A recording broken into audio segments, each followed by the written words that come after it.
Right, I'm going to show you how I made these homemade sausage rolls. They're very easy.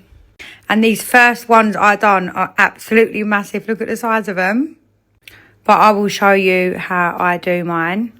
So I start off with some stuffing.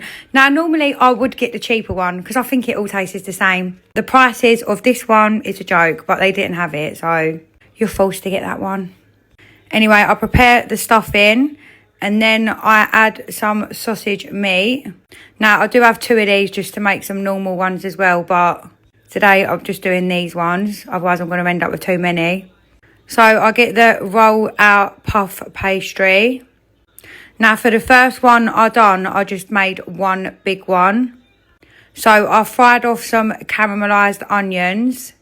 Now, it is best to let all this cool down or go cold because the pastry, once you get it out of the fridge, it starts melting anyway. And if you put heat on it, it's very hard to deal with. So I would definitely recommend to cool it down because I have done it where I haven't done that before and it is a nightmare because it just starts melting the pastry.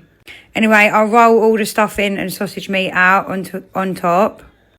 And then I fold it over.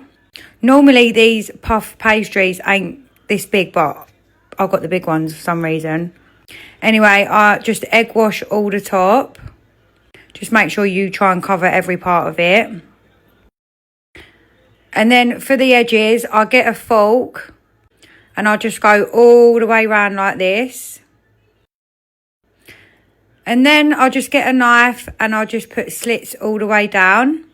Now, you could cook this like this, but I'll just cut mine. And then I used the spatula to get the big ones off because it was just easier to get them off. Because like I said, the pastry does start melting once it's out of the fridge. Now, these ones are ready to go in the oven. They don't even look that big there, but they are absolutely huge in real life. And then for the second lot, I'll just put a cut straight down the middle. And in these ones, I'll just use the rest of the stuffing meat. And I don't put any onions in there because the kids prefer it without.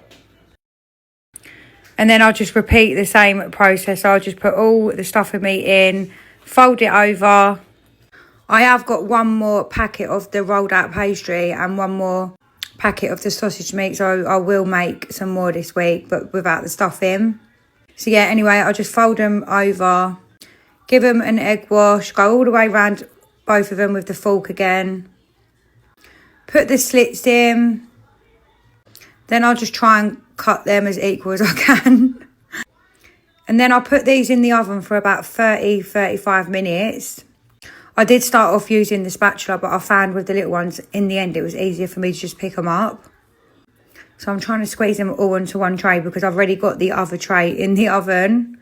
Anyway, here is the big ones with the caramelised onions in. Oh my God, they're so nice, honestly. So you could do some homemade chips and beans for dinner with this. This is what I do. Or you could just put them in the fridge and reheat them back up for lunch and whatever. I mean, I know some people don't add the stuffing, right? But honestly, if you've never tried it with the stuffing, I just recommend that you do. Just give it a go. And especially with the caramelised onions. Obviously, I do both because of the kids. But yeah, that's how I do mine. And they're so nice.